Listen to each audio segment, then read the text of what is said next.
नमस्कार, मैं हूं अजय और आप देख रहे हैं महाबहस सियासत 2020, पॉलिटिकल 2020। साल भी 2020 और सियासत में तो हर वक्त 2020 का खेल चलता रहता है। कभी दांव कभी पेच लगते रहते हैं, शहमात का खेल लगातार जारी रहता है। तो ऐसे में सवाल यह है कि जब 2020 ईयर खत्म हो रहा है, जो बेहद चुनौतियों से भरा रहा है, कोरोना जैसी महामारी का सामना हम सब ने मिलकर किया है। पूरी दुनिया में आज तक ऐसी महामारी हुई नहीं, किसी ने कभी देखा नहीं कि एक साथ पूरी दुनिया ठप हो गई हो। इस सब के बीच यूपी कितना आगे बढ़ा, यूपी की सियासत में यह शह और मात का खेल कितना चला।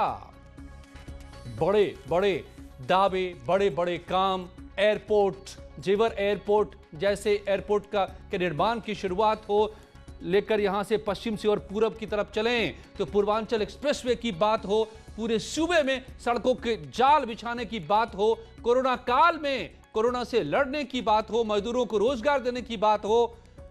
इस सब के बीच विपक्ष के चक्रव्यूह को तोड़ने की बात हो। किस पर कौन पड़ा भारी 2020 में? आज महाबहस में सियासी 2020।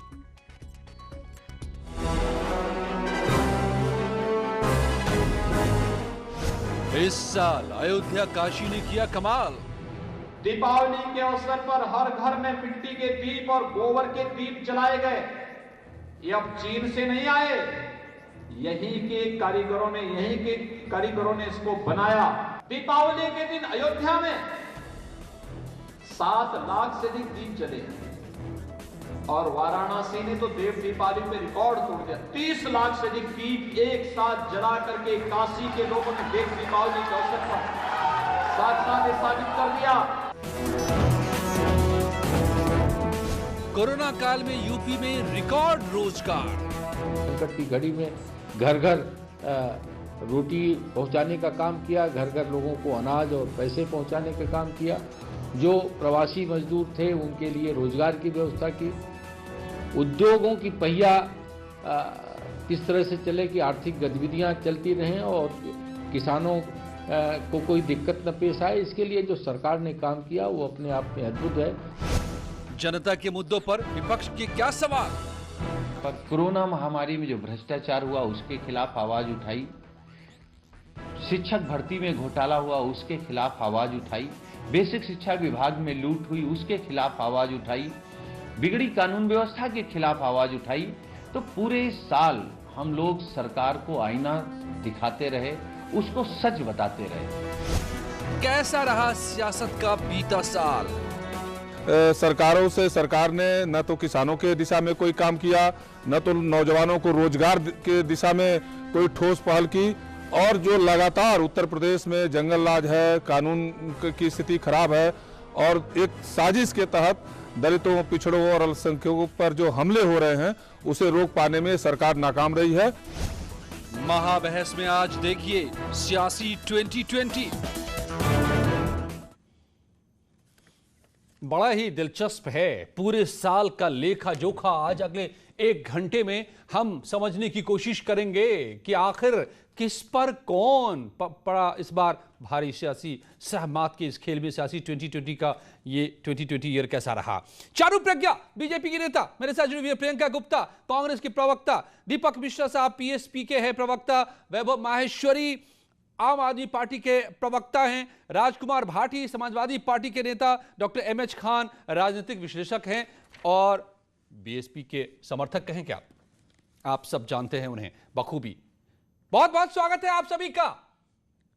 2020 को विदाई और 2021 का हम स्वागत करने जा रहे हैं हम सब। तो इस मौके पर सबसे पहले आप सबको मैं बधाई भी देना चाहता हूं, शुभकामनाएं भी देना चाहता हूं, लेकिन हिसाब किताब तो होगा।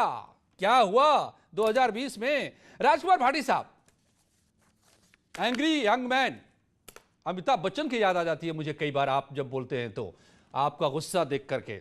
बताइए, आप ही बता दीजिए भाई कि इस बार 2020 कैसा रहा? सियासी 2020, पॉलिटिकल 2020। आप लोग भारी पड़े सरकार पर कि योगी जी भारी पड़ गए आप लोगों पर, विपक्ष पर?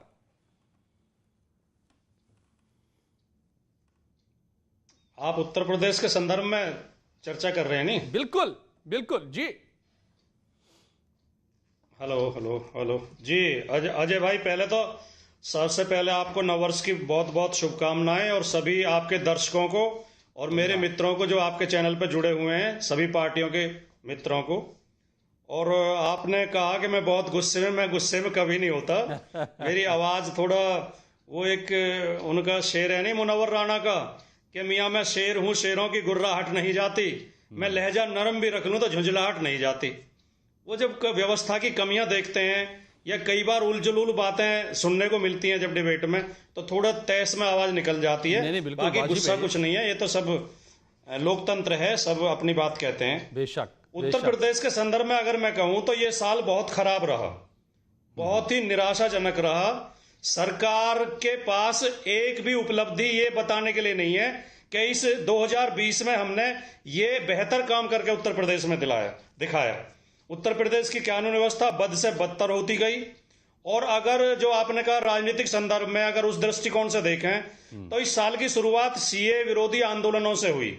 जो नया कानून सीएए आया, पूरे उत्तर प्रदेश में उसके खिलाफ आंदोलन हुए। लखनऊ में बहुत बड़ा धरना घंटा घर पे चलता रहा। पूरे प्रदेश में 21 लोग गोली से मारे गए प्रदर्शनों के दौरान, प्रदर्शन करते हुए। सरकार का कहना है कि केवल एक आदमी पुलिस की गोली से मरा, बाकी आपस में अपनी गोलियों से मर गए, जो कि विश्वास नहीं होता इस बात राजकुमार जी, गोली भी वही चला रहे थे, मर भी वही रहे थे, किसी पुलिस वाले को गोली नहीं लगी, 21 लोग मरे। मैं वो प्रदर्शन था या यूपी के खिलाफ, देश के खिलाफ यलगार था जिसका आप जिक्र कर रहे हैं, वो दरअसल 19 के दिसंबर की बात है, जिसके बाद फिर कानून सरकार लेकर आई उपद्रवियों के खिलाफ, रिकवरी कानून। ये मैं आपके विवेक पे छोड़ता हूं। अगर आप पत्रकार हैं तो अपने हृदय पे हाथ रख के आप ही कह दें कि वो विदेशी आतंकवादी थे, विदेशी पैसे से हो रहे थे, वो जो लखनऊ में उस दिन दिखा पूरे चौक के इलाके से निकलकर, और जो लोग आए और जो हुआ वहां, जो मंजर था, क्या उसको आप प्रदर्शन कहते हैं? आप एक ही बात में मेरी बात न उलझाएं। पूरे प्रदेश में गोलियां चली, 21 लोग मारे गए। खैर मैं आगे बढ़ता हूं। मार्च अप्रैल आते आते कोरोना आ गया, और लॉकडाउन के दौरान सब पुलिस ने और प्रशासन ने इतना दमन लोगों का किया। लोगों को सड़कों पर लाठियों से पीटा गया, अपमानित किया गया। लोग भूख से मरे, रेल से कट के मरे, ट्रेन रोड एक्सीडेंट से मरे। आगे आए सितंबर में हाथरस केस हुआ, जिसमें सरकार की भूमिका बहुत ही शर्मनाक रही। सरकार के थानेदार से लेके और गृह सचिव तक और डीजीपी तक चलिए कहते रहे कि वहां रेप हुआ ही नहीं है, हत्या हुई नहीं है, और अभी सीबीआई ने उसमें चार्जशीट दाखिल कर दी है जी। पीड़ित के पक्ष में लोगों को गांव में जाने नहीं दिया गया, उन्हें रोका गया, और आरोपियों के पक्ष में पंचायतें होने दी गई, और सरकारी पक्ष के लोग उसमें गए। अब आए एक कानून आ गया लव जिहाद का। ठीक है, लव जिहाद का कानून केवल एक धार्मिक उत्पीड़न और धार्मिक भेदभाव के लिए बनाया गया है। बाकी भी बहुत सारे, हमारे पास 4 लोग आप हैं आज विपक्ष से, और अकेली हैं चारू प्रज्ञा, बल्कि आप पांचों के पांचों कहें तो विपक्ष ही हैं। तो सब कुछ बातें रखें ताकि जवाब एक एक करके हम लेते जाएं। राइट। दिसंबर में 104 नौकरशाहों ने मुख्यमंत्री को पत्र लिखा कि मुख्यमंत्री जी आप इस प्रदेश को नफरत, विभाजन और कट्टरता का केंद्र बना रहे हैं। ऑलराइट चारू प्रज्ञा भाई, यहीं मैं अपनी बात समाप्त करता हूं। ऑलराइट सर, चारू प्रज्ञा, तो क्या कौन भारी रहा? ये विपक्ष का चक्रव्यूह तोड़ पाए क्या योगी आदित्यनाथ? नमस्ते। या कोरोना ने रफ्तार थाम ली? ऐसा है, ये जिस विपक्ष की बातें अभी भाटी जी कर रहे थे, पहले तो उनको भी मेरा नमस्ते। उन्होंने सबको आज नए वर्ष की शुभकामनाएं दी, मेरी तरफ से भी सबको ढेर सारी शुभकामनाएं। लेकिन भाटी जी ना कोई सपनों की दुनिया में जी रहे हैं। शायद उन्होंने कोई नॉवल लिख रखा है, और ये अपनी नॉवल से अपनी इमेजिनरी कहानीज आज टीवी पे सुना रहे हैं। ग्राउंड रियलिटी आपको मैं बताती हूँ। उत्तर प्रदेश जिस तरीके से आगे बढ़ रहा है, खासकर इस साल में जिस तरीके से सुशासन हुआ है, ये हम सबने देखा है। कोविड अगर आप कंपेयर करें दिल्ली से, बार बार दिल्ली के मुख्यमंत्री उंगली उठाते हैं उत्तर प्रदेश पे। उत्तर प्रदेश हमारे देश का सबसे बड़ा राज्य, जनसंख्या के हिसाब से, और सबसे अच्छे तरीके से कोविड को संभाला गया उत्तर प्रदेश में। अगर आप हाईवेज की बात करें, बड़े बड़े सुपर एक्सप्रेसवेज इस साल आए उत्तर प्रदेश में। जब चाइना की वजह से दुनिया भर में अर्थव्यवस्था डगमगाई, सबसे ज्यादा इन्वेस्टमेंट आया उत्तर प्रदेश में योगी जी की वजह से। और योगी जी ने जिस तरीके से वहां पर काम दिखाया, नई नई फैक्ट्रीज आ रही हैं, 10,000 लोगों को एम्प्लॉयमेंट मिलेगा। आगरा में अभी जो जर्मनी से जूतों की फैक्ट्री आगरा में खुलने वाली है, उसके अलावा illegal mining, land mafia, illegal slaughter houses, मदरसा एजुकेशन सिस्टम को रेगुलराइज करा है, मुस्लिम स्टूडेंट्स को मेन स्ट्रीम एजुकेशन में लाया है योगी जी ने। पर बात यह है, आज विपक्ष बैठकर कितना भी शोर मचाए, किसी भी तरीके की बात करे, सच्चाई ये है जनता का भरोसा योगी जी के साथ है। सच्चाई ये है जनता का भरोसा भारतीय जनता पार्टी के साथ है, और ये हर इलेक्शन में इनको दिखाई दे जाता है। ठीक है, जनता की बात तो जनता करेगी, खुद करती ही है, वो हिसाब किताब कर देती है हर कुछ सालों में जब जब इस लोकतंत्र में वक्त आता है तो। इसीलिए लेकिन क्या दावेदारी रही। डॉक्टर एम एस खान साहब, योगी जी तो कह रहे हैं कि हमने योगी भ्रष्टाचार को खत्म कर दिया, माफिया पर बुलडोजर चला दिया, एयरपोर्ट से लेकर एक्सप्रेसवे का जाल बिछा दिया, पूरे सूबे में एयरपोर्ट से एयरपोर्ट अब नजर आते हैं हर जगह पर, 19 एयरपोर्ट नए। तो डेवलप कोरोना भी योगी को नहीं रोक पाया।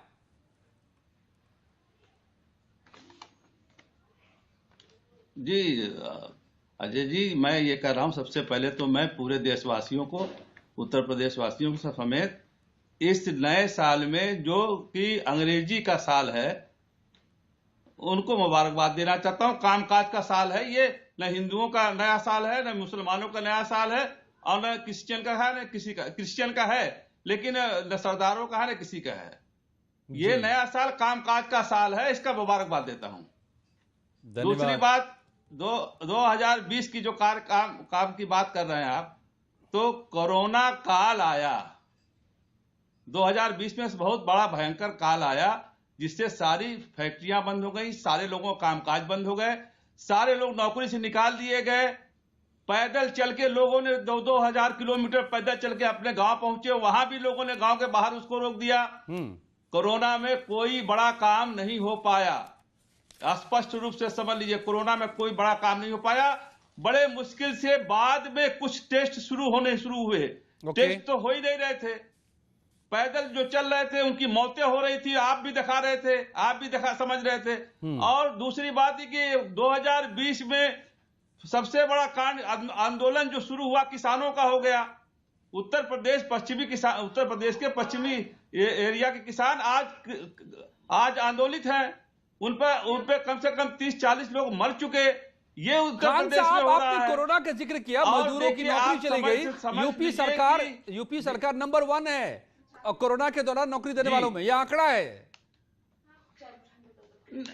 नहीं, आंकड़ा अपने पास आप रख सकते हैं, उसके हिफाजत के लिए रख सकते हैं आप, लेकिन जमीनी हकीकत 0 है। किसी को मनरेगा में काम मिला, मनरेगा में काम लोगों को मिला, मैं मानता हूं, लेकिन जो MBA किए थे, जो MSc किए थे, जो BSc किए थे, जो लोग पढ़े लिखे लोग थे, उनको मनरेगा में काम मिला है। 1 करोड़ नौकरी की बात हुई थी, अभी एक पॉइंट पर सब लोग बात करें ना, तो बात आगे बढ़ती जाएगी। नौकरी की बात हुई, नौकरियां चली गई, तो फिर ये कहां से आंकड़ा आ रहा है चारुप्रज्ञा कि नंबर 1 स्टेट बन गया यूपी नौकरी देने में कोरोना के दौरान? यही तो मैं समझ, 1 करोड़ पहले नौकरियों को ऐलान हुआ था। यही बोल रही हूँ अजय जी, कुछ लोग ना भ्रमित दुनिया में रहते हैं। 35 लाख कामगारों को जुलाई तक दिया जा चुका था कि सच्चाई ये है कि उत्तर प्रदेश वो प्रदेश है जिसने बसों में बिठाकर सब लोगों को उनके गांव तक पहुंचाया है, रास्ते में खाना पीना देकर, उनका ख्याल रखकर, उनको मास्क पहनाकर, इतने अच्छे तरीके से संभाला है योगी जी ने सब लोगों को। हाँ, जो पड़ा वो सिर्फ हमारे देश में इसी टीवी चैनल पर दिखाया जा रहा था, इसी टीवी चैनल पर दिखाया जा रहा था, पैदल जाते हुए दिखाया गया था, सफेद झूठ चलते हुए दिखाया गया है। अरे न्यूज़ 18 उत्तर प्रदेश उत्तराखंड, सफेद झूठ उत्तराखंड पर दिखाया गया है। गर्भवती महिलाओं को पैदल चलते हुए दिखाया गया है, एकदम झूठ बोल रही हैं आप। Okay. देखिए, कम से कम ये हकीकत तो मान लीजिए, हकीकत को मानिए। ऐसा है, लाखों लोग सुरक्षित घर पहुंचते हैं, जो एक इंसान का गर्भवती फोटो महिलाएं आपकी पैदल fake चलती news हुई वाले चले लोग हैं। सोशल मीडिया पे घुमाते हैं, सुरक्षित उसको कोई पकड़ नहीं के पहुंचा। बैठ जाते हैं। ओके ओके, अब मैं एक एक करके बढ़ता हूँ सबकी तरफ। न्यूज बताती हैं आप। न्यूज 18 एक बार माना जाना, न्यूज 18 खबर फैला रहा था। कितने लोगों को खाना पीना मिला है, कितने लोगों को माफी मिली है उनके Okay, one लोन by से, one. कितने Right, लोगों ठीक है। को सरकार से सहारा मिला है, चाहे वो राशन मिलने के नाम का हो या उनको किसी और तरीके की सामर्थ्य मिलना हो। मैं आपको ये बता रही हूँ, वापस नौकरी पे किसने लगाया? उत्तर प्रदेश सरकार ने। ये सब आप भूल गए, वो बसेस की लाइन भूल गए, वो वीडियो नहीं देखी लगता है आपने। हजारों बसेस बॉर्डरों पे खड़ी थी, सब लोग आके उन बसेस में बैठ रहे थे, सरकार के अरे लोग उनको बसेस की लाइन दिख रही है, पैदल चलने वालों को लाइन नहीं दिख रही है आपको? पैदल चलने वालों की लाइन नहीं दिख रही है आपको? गर्भवती महिलाओं की लाइन नहीं दिख रही है आपको? गर्भवती महिलाओं की लाइन नहीं दिख रही थी आपको? आप महिला होकर के महिला विरोधी बातें कर रही हैं। महिलाएं क्या कर रही थी? महिला पैदल चल रही थी, बच्चों को गोद में लेकर चल रही थी। महिला बच्चों को गोद में लेकर चल रही थी। न्यूज 18 को मैं सराहना करूंगा। नहीं, इस बारे में प्रियंका से सवाल बनता है। न्यूज 18 ने दिखाई तस्वीर। ओके, अनिल चलिए, मैं मुझे लगता है कि मौजूद है कि वैभव माहेश्वरी से मैं पूछ लूं इस पर सवाल। ओके, वैभव माहेश्वरी आम आदमी के प्रवक्ता हैं, दिल्ली में उनकी सरकार है। वैभव, दरअसल ये जो बात हो रही है जिस पर उलझे पड़े हैं चारू प्रज्ञा और डॉक्टर MS खान, तो यूपी की सरकार ने कहा कि चाहे वो महाराष्ट्र की उद्धव ठाकरे की सरकार हो या दिल्ली की आम आदमी पार्टी की सरकार, उन्होंने सारे मजदूरों को निकाल दिया। उस वक्त में नौकरी चली गई, उनको घर लौटना पड़ा। उन मजदूरों को जो पैदल लौट रहे थे, योगी सरकार ने बसों में, ट्रेनों में बिठा करके बिहार से बंगाल तक भेजने का काम किया। क्या यह गलत है?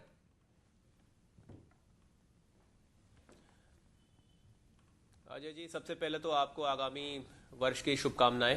धन्यवाद। और जो गया साल वो बहुत ज्यादा दर्द देके गया लोगों को। कुछ तो प्राकृतिक आपदाएं थी जो कि जिसके ऊपर किसी का कंट्रोल नहीं था, लेकिन वो आपदा आ गई कोरोना के रूप में और तमाम तरह से। लेकिन इसमें सरकारों का बहुत बड़ा हाथ हो सकता था लोगों को रिलीफ पहुंचाने के प्रति, वो नहीं देखने को मिला।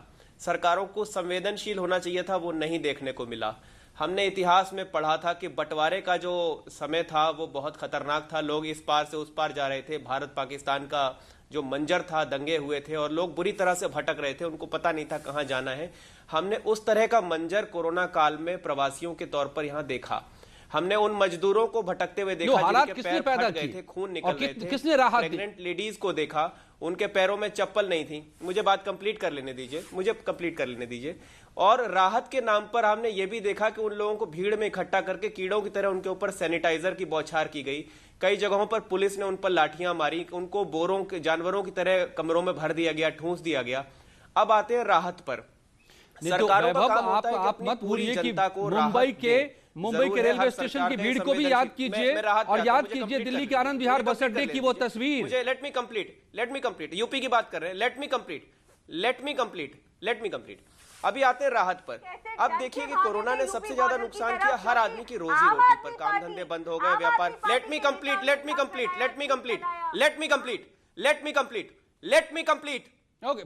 कंप्लीट। आप लोग फर्जी आंकड़े में बहुत आगे, मुझे मालूम है, हम आपसे जीत नहीं पाएंगे फर्जी आंकड़े देने में। Let me complete. अब रोजगार के ऊपर जब बात आती है तो सरकारों का काम यह है कि जो पब्लिक को जो फिक्स एक्सपेंसेस होते हैं, बिजली के बिल पर 1 रुपए की राहत नहीं। उत्तर प्रदेश के स्कूलों की ये निर्दयता है कि उन्होंने पूरी फीस वसूली है अपने अभिभावकों से। 1-1 रुपए की फीस। अरे अब चुप हो जाइए मैडम, जरा 1 मिनट सुन भी लीजिए। आपको तो सुनना भी बिल्कुल गवारा नहीं है। उत्तर प्रदेश के स्कूलों ने पूरी फीस वसूली है कि सरकार का इसमें कोई राहत अभिभावकों को नहीं दी गई। बिजली के बिल जो है और ज्यादा बढ़ा दी गए, कोई राहत नहीं मिली। और आप देखो, अरे बिजली की बातें करो ना, जरा हिंदी में बात करिए। बिजली पानी पे बात भी कर लीजिए, शिक्षा पे बात कर लीजिए। कभी तो पोलराइजेशन के अलावा कुछ रियल मुद्दों पे बात करा करिए। ऐसे अगर शोर मचाते रहेंगे तो फायदा क्या होगा? एक काम में यूपी ने टॉप किया है, वो है फर्जी आंकड़े। जांच नहीं करेंगे कोरोना ही नहीं होगा, जांच नहीं करेंगे कोरोना नहीं होगा। अस्पतालों में डॉक्टर को सैलरी नहीं दे पाते हैं, कोरोना नहीं होगा। और अपनी पीठ थपथपा लेंगे, मतलब जांच ही नहीं करते। अस्पतालों में जाओ, जांच ही नहीं होगी। दवाई नहीं मिलेगी, अस्पताल में डॉक्टर नहीं होगा, फिर कहेंगे हम टॉप कर रहे हैं। आप फर्जी आंकड़ों में टॉप कर रहे हैं। आपके स्मार्ट मीटर लोगों की जान ले रहे हैं, बिजली के बिल जो है आपकी जान ले रहे हैं। जिस प्रदेश के लोगों की इनकम खत्म हो गई, और दीपक जी अभी तक नहीं जुड़ पाए, उस प्रदेश के लोगों में आप बेरहमी से बिल बेच रहे हैं। कांग्रेस से बंद दुकानों पे लाखों के बिल, बंद मकानों पे हजारों के बिल, क्या तरीका है ये? कोई तो संवेदनशीलता दिखाओ। लोगों के ऊपर फर्जी मुकदमे करते रहते हो। ठीक है चारू जी, मैं आता हूँ आपके पास। वैभव आपके पास भी दोबारा आता हूँ। प्रियंका जी को जोड़ लूं मैं एक बार, दीपक जी को भी ले आऊं डिबेट में। पहले जल्दी 10 सेकंड का समय दीजिए। Okay 10 second Charu please reply to Vaibhav ji. बहुत जल्दी बोलना चाहती हूँ। संजय सिंह जी ने भड़काया जनता को सवाल ही नहीं है, रिप्लाई किस बात का? से जिस बिजली पानी की आज ये यहाँ पर बेशर्मी से बात कर रहे हैं, यही बिजली पानी की जो बातें मैं बोलना चाहती हूँ कोरोना काल में, तो आप झूठ बोल रही हैं। योगी जी का फर्जी ट्वीट था कि आप यहाँ पर आ जाएं और लोग वहाँ पर पलायन कर गए, यहाँ पर बसें मिली नहीं। फर्जी बात कर, झूठ बोल रही है। बताइए आप संजय सिंह जी का नाम ले रही हैं। संजय सिंह तो वो सांसद हैं जिन्होंने अपनी तनख्वाह से, अपने कोटे से जहाज बुक करा के सियासी 2020 है, लोगों को उनके घर भेजा है। संजय सिंह वो सांसद है। बॉल भी बाउंसर और शॉट भी छक्का। प्रियंका गुप्ता कांग्रेस, दीपक मिश्रा। पहले प्रियंका जी मैं आपको ले आता हूं क्योंकि किसी के पास बिजली के बिल नहीं आए कोरोना काल में। ओके सर, मैं मुद्दे को अब आगे बढ़ाता हूं। बहुत सारे मुद्दे हैं, साल भर का हिसाब किताब है। प्रियंका गुप्ता, आपने देखा होगा कि जब फिल्म सिटी बनाने की बात योगी आदित्यनाथ ने कर दी यूपी में, तो बौखला गए आपके सीएम महाराष्ट्र के उद्धव साहब। कहने लगे कि ले जाओ, बॉलीवुड को उठाकर नहीं ले जा सकते यहां से। तो क्या योगी के डेवलपमेंट के अंदाज ने सबको घबरा दिया क्या? देखिए, सबसे पहले तो मैं इस नव वर्ष की पूर्व संध्या पर आप सभी लोगों को, आपके न्यूज़ 18 के जितने भी दर्शक हैं, उनके लिए कामना करूंगी कि सभी स्वस्थ रहें, सभी के लिए जीवन में सुख समृद्धि और वैभव आए और सभी निरोग रहें जी। धन्यवाद। और इसके साथ मैं ये भी कहना चाहूँ कि 2020 की अगर हम बात करें तो कष्टकारी समय था, हम सब के लिए कष्टकारी था और हम सब ने जो है उसको किसी तरह से पार किया है और उम्मीद करती हूँ कि नया साल हम सभी के लिए अच्छा होगा। अगर हम बात करते हैं आज की डेट में कि अगर हम उपलब्धियां गिनाने की बात करें, तो मैं समझती हूं कि उपलब्धियां गिनाने की जो एक सीमा होती है उसको कहीं ज़्यादा पार करके इन्होंने जो है अन्य उपलब्धियों की बात करनी चाहिए। आज अगर हम बात करें महिलाओं के लिए, महिलाओं के प्रति जो अत्याचार हो रहा है वो 24% पिछले साल की तुलना में बढ़ चुका है। अगर हम बात करें बेरोजगारी की, तो वो दुगना हो चुका है, पिछले साल की तुलना में बेरोजगारी बढ़ चुकी है। आप किस बात को लेकर, अगर आप लॉ एंड ऑर्डर की बात करें तो इतने केसेस निकलकर सामने आ जाएंगे, चाहे वो हाथरस का हो, चाहे वो जो है आपका उन्नाव की बेटी का हो, के खिलाफ कानून बनाया, महिलाओं की सुरक्षा। अभियान की एक सफलता अगर ये आज गिना दें, यहाँ पर बीजेपी की प्रवक्ता बैठी हुई हैं, उस कानून को लेकर जो इन्होंने बनाया महिला सुरक्षा के लिए, एक भी अगर उसकी कोई सफलता गिना दे तो मैं इन्हें मान जाऊंगी। तो परंतु ये नहीं गिना पाएंगे क्योंकि परेशान कोई भी ऐसा काम नहीं किया जो महिलाओं की सुरक्षा को लेकर सीरियस। ठीक है, इसका जवाब देंगे आपको, चारों में ले लूंगा जवाब। देखिए, बातें करना, बड़ी बड़ी बातें करना इस सरकार की एक खूबी है, परंतु आप ये बताइए इससे पहले जो इन्होंने बात कही थी कि स्मार्ट सिटी की, वो क्या पूरी कर दी? इन्होंने ये कहा कि हम जो गांव है, तो फिर उद्धव ठाकरे क्यों घबरा गए ग्रेटर नोएडा में अगर फिल्म सिटी बनाने जा रही है? हालत आज कर बता दें, इन्होंने कहा कि 14 करोड़ रोजगार ये देंगे। चारू एक छोटा सा जवाब, फिर दीपक जी, या प्लीज एक छोटा सा जवाब। नहीं आप देखिए, मैं मुझे प्रियंका जी आपके आरोपों का जवाब। आप सवाल पूछती है ना, तो जवाब सुनने का भी समय दीजिए। आप ही को मैं जवाब दे रही हूँ। सबसे पहली बात यह है कि कम से कम ये सरकार वो है, मैडम आपको ही जवाब देना है क्योंकि ये साल की उपलब्धियां आप ही को गिनानी है। करप्शन नहीं है जी, यहाँ पर आइडियोलॉजी पर स्थिर है, ठीक है। और रुक जाओ आगे। वाह, करप्शन गिनाऊं मैं कितने हुए हैं? कोरोना काल में भी नहीं छोड़ा आपने, कोरोना काल में भी जो और के कंधों में ऊपर करप्शन कर डाला है। आपका तो दायित्व नहीं बचा। आप ना ही बोले बिजली आप मीटर को ले लीजिए, आपका जो मीटर है, जो बिजली विभाग है, उसमें भी जो है करप्शन चल रहा है। किस चीज में करप्शन नहीं है? आप ये बताइए, बच्चों को स्वेटर मिल गए क्या? चिल्लाना हो रहा है, ये ठंड के जो स्वेटर मिलने थे वो मिल गए क्या? उसमें भी करप्शन है। मिड डे मील में करप्शन चल रहा है आपका। आप ये बताइए कौन सी ऐसी चीज मैं बता दूं जिसमें आपने करप्शन नहीं किया? करप्शन की बात आप बता रहे हो, और महिला सुरक्षा में अपनी उपलब्धि गिना दीजिए मैडम। वो स्कूल जहाँ पे मिड डे मील की मैडम, आप महिला सुरक्षा को लेकर अपनी एक उपलब्धि बता दीजिए तो मैं मान जाऊंगी। आपने क्या चलाया? आपने जो चलाया वो रोमियो स्क्वाड चलाया, फिर मिशन शक्ति चलाया, फिर आपने कहा कि जो है पोस्टर लगेंगे। एक उपलब्धि गिना दीजिए मैडम। ओके, हम तो आपसे पूछ रहे हैं मैडम, एक उपलब्धि गिना दीजिए अपनी। देश में नहीं टिकता 2020। दीपक जी, अजय जी, मैडम उस पे भी आऊंगी, ऊपर आप कृपा करिए। देखिए आपको इंटरेस्ट इसी में है, सवालों के जवाब देने में इंटरेस्ट नहीं है, क्योंकि आपसे सवाल पूछ लिए जाते हैं। रैपिड में जल्दी सवाल करूंगा क्योंकि बहुत हमारे नेता पे अगर बहस करनी है तो अलग से दिन में बैठते हैं और नेता पे बहस करते हैं। ठीक है मैडम, आपको इंटरेस्ट सवालों के जवाब देने में नहीं है, आपको इंटरेस्ट सिर्फ इसमें है कि कौन कहाँ गया। फाउंडेशन अगर इतना इंटरेस्ट आप प्रवासी मजदूरों में दिखा देते तो बेचारे पैदल नहीं चलते, उस बच्ची को साइकिल चलाकर अपने पिता को हजारों किलोमीटर भरना नहीं पड़ता। दीपक मिश्रा जी बताइए, ठीक है। चारू जी, बच्चे की चारू प्रियंका प्लीज, मैं फिर से आऊंगा दोबारा आप लोगों के पास में। शांत कराइए जी, ये पूरे साल का हिसाब किताब है। तो ये लगता है कि मैच, फाइनल मैच है आज दीपक जी, और आपको इंतजार करना पड़ा बैटिंग के लिए, बहुत देर से आप आए हैं, लेकिन आप आए हैं तो आप छक्का लगाएंगे क्योंकि आप धोनी टाइप के बैट्समैन हैं दीपक जी। मगर योगी सरकार का तो दावा ये है कि एक तरफ जिन्होंने 2019 में सड़क पर अराजकता फैलाई उनकी तस्वीरें सड़क पर ही लगा दी, तो दूसरी तरफ सड़कों का जाल भी बिछा दिया, और जाल बिछा दिया एयरपोर्ट्स का भी। कोरोना को भी मात दे दी जिसने पूरी दुनिया को मात दी। तो दावे तो बड़े हैं, विपक्ष क्या कर पाया? जी देखिए मान्यवर, नई सुबह पे नजर थी, मगर आह ये भी डर थी, ये शहर भी रफ्ता रफ्ता शाम तक ही पहुंचा। योगी जी के दावे को मैं नकार नहीं रहा हूं, लेकिन योगी जी जहां बैठते हैं और जहां से अपने घर से दफ्तर जाते हैं वह सड़क भी गड्ढा युक्त है, गड्ढा मुक्त नहीं हुई। अब रही बात कोरोना की, तो छोड़िए उस पे दावा इनका, उनके दावे को क्या कहें। जो आंकड़े योगी जी कह रहे हैं वह भी तो ऊँट के मुंह में चीरा है। निरस्त पाद में द्रुमायते, अरंडपी द्रुमायते वाली हाल है।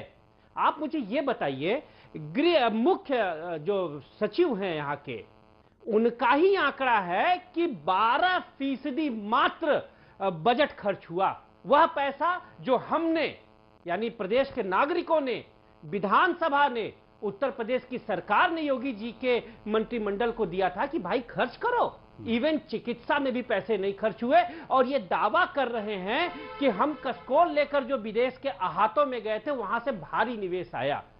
ऋणात्मक रहा है जीडीपी उत्तर प्रदेश का। और दूसरी सबसे बड़ी बात यह है, देश और प्रदेश में जो प्रति व्यक्ति आय का अंतर था वह अब बढ़कर लगभग 2.25 लाख से ज्यादा हो गया। एक सड़क का अंतर और उत्तर प्रदेश की प्रति व्यक्ति आय और देश की प्रति व्यक्ति आय का अंतर कम से कम 1.5 लाख रुपए का है। यहां तो 36,000 रुपए प्रति व्यक्ति आय है और देश का 1,36,000 से ज्यादा है। तो कैसी मसाल लेके चले तीरगी में आप, जो रोशनी थी वह भी सलामत नहीं रही। आपने कहा कि हमने इतने रोजगार दे दिए। अरे मान्यवर, जब आप सत्तासीन हुए थे तब किसानों की आंखों में उम्मीदें थी, अब उनकी आंखों में आंसू है। और कितनी बेशर्मी से आप बता रहे हो कि हमने जर्मनी से इन्वेस्टमेंट लाया। उस दौरान जब जर्मनी से सारे आवागमन बंद थे जी, आपने तो दीनदयाल जी को ही लांछित कर दिया। दीपक जी चीख कर कहा करते थे कि देश का विकास देश की पूंजी पर होगा। बजट जो उत्तर प्रदेश की जनता ने आपको दिया वो तो आप खर्च नहीं कर पाए। और उत्तर प्रदेश सबसे बड़ा हिंदी बेल्ट है। हम भी हिंदी की रोटी हाल ही में, अजय जी आप भी हिंदी की रोटी खाते हैं, प्रज्ञा जी भी खाते हैं। क्या हिंदी संयुक्त राष्ट्र संघ की आधिकारिक भाषा का दर्जा प्राप्त हो गई? नहीं। क्या भारत सुरक्षा परिषद का अस्थायी सदस्य हो गया? नहीं। छोटी छोटी उपलब्धियों पर इतराने वाले, हाँ एक बात में ये सिद्धहस्त हैं, छोटी छोटी उपलब्धियों को जिन्हें उपलब्धि के नाम पे शर्म कहा जाए उस पर ये इतरा रहे हैं। इतनी बड़ी आबादी, आज उत्तर प्रदेश अलग देश होता तो दुनिया का चौथा देश होता, वहां 4 लाख अगर बेरोजगारों को रोजगार दी जाए तो इस पे आप इतराएंगे? आपने ये कहना है उनका। राजकुमार भाटी जी ये जो कह रहे हैं आप छोटे कर लिए। ठीक है, राजकुमार भाटी जी 4 लाख पर इसलिए इतरा रही है योगी सरकार क्योंकि समाजवादी सरकार और उसके पहले की बीएसपी सरकार दोनों को मिला दे उससे भी डबल है अभी तक, और 3 लाख और सरकारी नौकरी देने की बात कर रही है सरकार, और कुल नौकरी 55 लाख के करीब। एमएसएमई में देश में नंबर 1 ये बन चुकी है योगी सरकार। पिछले सालों में नौकरी देने में ये भी एक आंकड़ा केंद्र सरकार की तरफ से सामने आया है, और WHO ने वाहवाही की योगी सरकार की कोरोना से लड़ने में। तो क्या ये बातें सच नहीं है? क्या ये तो फैक्ट्स हैं जो हमारे सामने हैं। अजय जी, एक तो मेरी समझ में ये बात नहीं आती कि आप भारतीय जनता पार्टी के प्रवक्ताओं जब आप सारे जवाब दे ही देते हैं, सारे प्रवक्ताओं के, कोई भी पार्टी का प्रवक्ता बोलता है उसका जवाब आप ही दे देते हैं, और जितने झूठे आंकड़े तो बीजेपी के प्रवक्ता नहीं रख रहे जितने आप रख रहे हैं। अरे महाराज क्या बात कर रहे हैं? ये मैं नीति आयोग के आंकड़े बता रहा हूं, ये मैं WHO के आंकड़े आपके सामने रख रहा हूं। मैं जो भी बोल रहा हूं सारे फैक्ट हैं, आप इसको वेरीफाई कर सकते हैं, आप इसको इनको देख सकते हैं। मेरे आंकड़ों पर सवाल न उठाइए राजकुमार जी, मैं रिसर्च करके बैठता हूं। ये देखिए मेरे रिसर्च यहाँ पर अगर आपको नजर आ रहे हो। मुझे बोलना चाहिए क्या? जी बोलिए बीजेपी के प्रवक्ता भी नहीं करते। बोलिए आप बोलने नहीं होते। अब आप एक बात बताइए, जब रेफरी खुद एक टीम की तरफ से गोल करने लगेगा तो अच्छा सही खेल कहाँ होगा? मैं दोनों अगर आप एंकर की भूमिका निभा रहे होते तो आप चारू प्रज्ञा से ये भी पूछते। फैक्ट रख रहा हूं भाटी जी, आप जवाब दीजिए।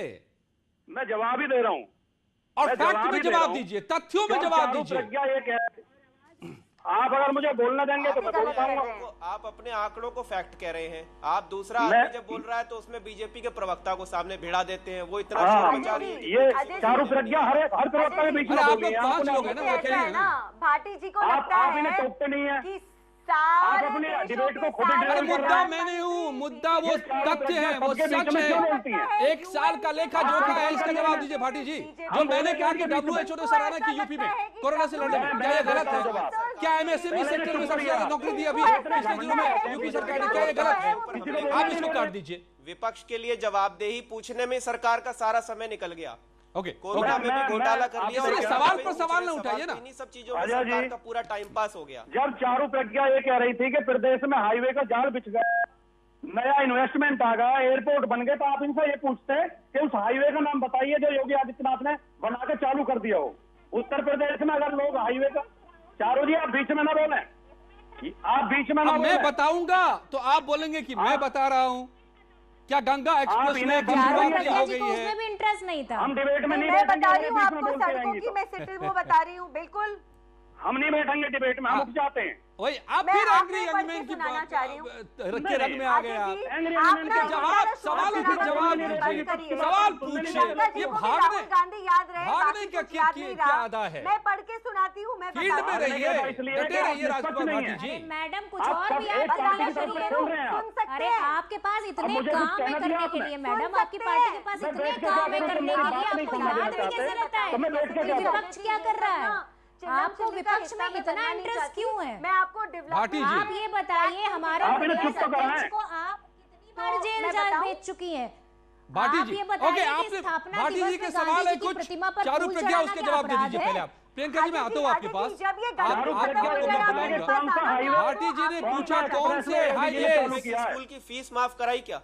या कोई ऐसा कानून लेके आए गंदगी लगेगी क्योंकि आप बड़े लोगों की सरकार है, आप खास लोगों की सरकार है, छोटे आदमी और गरीब आदमी है, जो किसान की बात करे, जो महिलाओं की बात करे, वो आपको गंदगी लगेगी। सही डायरेक्शन है। चारू प्रज्ञा प्लीज रिप्लाई। बिल्कुल सही जा रही है चारू प्रज्ञा। बोले दीजिए भाई, जवाब ले लीजिए चारू प्रज्ञा से। नंबर देना चाहती अभी चारू प्रज्ञा चल रहा है, मैं आ रहा हूँ आपके पास, I am coming to you. UP सरकार की सारी पुलिस किसानों को ढूंढने में लगी हुई है कि उनको कैसे प्रताड़ित करें, उन्हें धमकाएं, उन्होंने कैसे उनके साथ फर्जी से। अभी तक दिख न पाई है पूर्वांचल एक्सप्रेस। एक एक बोलेंगे, एक एक करके बोली प्लीज। या चारू प्रज्ञा अब तक जितने थे 12 नए एयरपोर्ट उत्तर प्रदेश में बनने शुरू हो गए हैं। उसके अलावा जेवर एयरपोर्ट की वजह से उत्तर प्रदेश में नया डेवलपमेंट आ रहा है। आगे मैडम कब बन जाएंगे? ग्लोबल इन्वेस्टर्स समिट 2020 में हुई थी, रिकॉर्ड इन्वेस्टमेंट 4 साल हो गए आपकी गवर्नमेंट को मैडम। कोविड हैंडल जो हो गए वही काम गिना दीजिए, जिनकी आधारशिला रख रही है वो क्यों गिना रही है? पूरी दुनिया ने उनको सराहा है, WHO ने उनको अवार्ड दिया है। और आपको बताती हूँ, शुगर केन के पेमेंट्स की बात करती हूँ, फार्मर स्कूल की बात करती हूँ, किसान सम्मान निधि की बात करती हूँ। देखिए अजय जी, आज की रात में ना मैं इन लोगों की झूठी चिल्लम चिल्ली सुनना नहीं चाह रही। या तो आप ऐसे लोगों को म्यूट करिए, नहीं आप या तो ऐसे लोगों को म्यूट करिए, फैक्ट सुनिए। पानी की बौछारें ना करती, क्या मजा है उसके लिए गड्ढा ना खोदती मैडम। कम से कम देख लिया करिए, आप किसानों को नहीं देखती हैं। आपका पूरा फोकस यहाँ रहता है कि राहुल गांधी जी कहाँ हैं। मैं सिर्फ इतना पूछना चाहती हूँ, नहीं फैक्ट रख रही है, परंतु मैं इनको बता रही हूँ कि अगर इनका विपक्ष में इतना ही ध्यान रहता है कि राहुल गांधी जी कहाँ गए, क्यों गए, इसी में इनको जो है सारी इनकी चिंता यही होती है। अगर इतनी चिंता ये किसानों की कर लेती है तो जो 36 किसानों की मृत्यु हुई है, जो बॉर्डर पे बैठ के शहीद हो गए हैं, बेचारे आज जीवित होते। मैडम मुझे कोई अच्छी पार्टी आप अपने अगर उपलब्धि गिना रही होती ना मैडम तो मुझे कोई दिक्कत नहीं होती, पर आप जो है विपक्ष पार्टी के जो नेता हैं वो कहाँ हैं, उसमें इंटरेस्ट रखी हुई है। ओके वैभव माहेश्वरी, आम आदमी पार्टी। वैभव आप ये बताइए मैडम, एक उपलब्धि गिना दीजिए। हाथरस के केस में जो प्रशासन की भूमिका थी उसके आप सुन पा रहे हैं मुझे कि आप एक पार्टी के लोगों को उसको जला दिया, उसकी डेड बॉडी को, और उसके बाद आप न्याय की बात करती हैं। उत्तर प्रदेश में अन्याय चल रहा है, ये पूरी तरह से अन्याय चल रहा है उत्तर प्रदेश में। ओके चारू जी, ठोक दोगी जो नीति चल रही है ना उत्तर प्रदेश में, ठीक है, वन बाय वन। वैभव आप सुन पा रहे हैं तो अब आप आइए। बहुत सारी बातें प्रियंका जी को बहुत बुरा लग गया। I am feeling so new year eve पे मैंने आपका दिल दुखा दिया, राहुल गांधी याद दिला के। मैं अरे म्यूट कर दीजिए जिससे कि डिबेट ठीक से चल पाए। जब आपने चारू जी, जब आपकी सरकार ने इतना काम किया है तो इतना शोर मचाने की जरूरत नहीं। बिल्कुल बुरा नहीं लगता। शोर इसलिए मचा रहे हैं आम आदमी की बात करने बैठी हूँ यहाँ पर, कांग्रेस पार्टी को जो है वैभव माहेश्वरी कर रही है और उनके नेताओं को आप जेल भेज रही हैं। प्रियंका जी ठीक है, वैभव की बारी है, वैभव बोलेंगे। वैभव जी बताइए आप स्थापना दिवस को सरकार कहाँ फेल हुई, या जो चारू प्रज्ञा फैक्ट रख रही है देर नहीं लगता, ये क्या वो गलत है? देर नहीं लगता। Vaibhav please come in. जी प्लीज कम इन। जो बातें चारू प्रज्ञा कह रही हैं, सड़कों के जाल की बात कर रहे थे राजकुमार भाटी, उन्होंने कुछ आंकड़े रखे, एयरपोर्ट्स उड़ान योजना के आंकड़े रखे, उन्होंने समिट्स के आंकड़े रखे, क्या ये फैक्ट गलत है?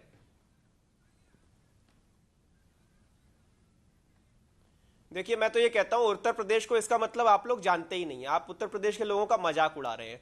आप एयरपोर्ट्स की बात कर रहे हैं कि ये उपलब्धि है आपकी बसें यहाँ चल नहीं पा रही हैं, आपका सार्वजनिक परिवहन यहाँ पर बुरा हाल है। आप 90 रुपए में पेट्रोल बिक रहा है तो उत्तर प्रदेश की सरकार कोई रिलीफ नहीं दे पा रही है। आपके बिजली के बिलों में कोई राहत नहीं है, स्कूल की फीस में आप 1 रुपए की राहत नहीं दे पाए। जनता को आपने मार के डाल दिया है, फर्जी मुकदमे कर करके आपने हालत खराब कर दी है। बच्चियों का घर से बाहर निकलना मुश्किल हो गया है। बलात्कार अगर कोई घटना हो जाती है तो उसकी जाति को देखकर फैसला किया जाता है। अगर आपको गलती से कोई दलित आदमी मिल जाता है तो उसके ऊपर आप पूरा परिवार, पुलिस प्रशासन सहित कहर बन के टूट पड़ता है। तो ऐसी हालत में आप एयरपोर्ट करते रहे तो क्या करें? हवाई जहाज में बैठ के सब लोग उड़ जाएं किसी और प्रदेश में? इस प्रदेश को रहने लायक आप छोड़ेंगे कि नहीं छोड़ेंगे? हर तरफ गुंडों का राज है, हर तरफ मंचलों का राज है। और आप कहते हैं कि मंचलों की हम तस्वीरें लगा देंगे चौराहे पर मंचलों की अगर तस्वीरें लगाने में वाकई इंटरेस्ट तो आप कह रहे हैं एयरपोर्ट्स न चले बने, चिन्मयानंद की तस्वीर लगाओ, एक से एक बड़े भाजपा के बलात्कारी उनकी तस्वीर लगाओ ना। बसें लेके बैठ गए। अरे अपनी बसें तो चलाओ, अपनी बसें चल नहीं रही। टीन के डब्बे बना रखे हैं अपने अपनी बसों को। एयरपोर्ट चलाएंगे, कहां जाएं? लखनऊ में एयरपोर्ट पे बैठकर आदमी क्या बाराबंकी जाएगा, झांसी जाएगा हवाई जहाज से? कहां जाएगा एयरपोर्ट से? कहां जाएगा? आपने उसकी कितनी इनकम बढ़ा दी है जो आप उसको एयरपोर्ट पे भेजने के लिए तुले हुए हैं। बिल्कुल एयरपोर्ट है, अभी कैसे जा रहे हैं? तो एयरपोर्ट है। आप अपनी दिल्ली की बात बताओ ना मुझको। मुझको जो दिल्ली में मैं ये कह रहा हूँ कि प्रदेश के लोगों को एक दूसरे को अगर जगह पे जाना पड़ेगा तो क्या हवाई जहाज पकड़ते रहेंगे? ओके, सार्वजनिक परिवहन की आपको हालत पता है? लखनऊ के अंदर भी सार्वजनिक परिवहन, अरे खान साहब, लखनऊ राजधानी के अंदर, अरे खान साहब, व्हाट्सएप पढ़ के आप उसको उपलब्धि बता रही हैं। समय कम हो रहा है। वैभव, आपने कुछ सवाल उठा दिए, चारों ने जवाब दिया। खान साहब और दीपक जी को एक बार मुझे लाना है जल्दी जल्दी, समय कम है। खान साहब, अगर आप लोगों की बातें सही है, पूरे विपक्ष का चक्रव्यूह उतना मजबूत था, तो फिर कैसे योगी जी अभी तोड़ गए उपचुनावों में सबको? अरे कहां चुनाव में तोड़ के? उपचुनाव की बात कर रहा हूं मैं। अभी हाल ही में उपचुनाव हुए हैं यूपी में भी और देश में भी। खान साहब, सुन पा रहे हैं आप मुझे? नहीं, दीपक जी, दीपक मिश्रा जी, आपका जवाब। क्यों भाग रहे हैं? आवाज कट गई भैया। वहां लाखों दिए जला रहे हैं, यहाँ पर लोगों की। प्रश्न ये है कि अगर आप विपक्षी दलों का चक्रव्यूह इतना मजबूत है, तो अभी उपचुनाव में योगी सभी को तोड़कर मात कैसे दे दी उन्होंने? इसका सबसे बड़ा कारण यह है कि गैर भाजपा दलों में एका की कमी, जो शिवपाल जी बार बार कहते रहे कि सभी को एक मंच पे आकर लड़ना चाहिए। और दूसरे सबसे बड़ी बात यह है कि प्रधानमंत्री जो उनके केंद्रक हैं, मोती नाम केवलम, यही भाजपा का एकमात्र सिद्धांत है। तो प्रधानमंत्री के क्षेत्र में ही दोनों एमएलसी के चुनाव भारतीय जनता पार्टी हारी। चुनाव होता है, चाहे वो एमएलसी का हो या एमएलए का हो। इतना ही वक्त था, नकार दिया। अब एक बार इतना ही वक्त था मेरे पास। बड़ा ही दिलचस्प है, सियासी पिच पर कौन हारा कौन जीता ये तय जनता ही करती है आखिरकार, और आप ही को करना होगा, क्योंकि यहां पर तो ये लड़ाई अनंत है। धन्यवाद आप सबका मेरे साथ जुड़ने के लिए सियासत 2020 में, और कुछ ही पलों में लौटेंगे और खबरों के साथ।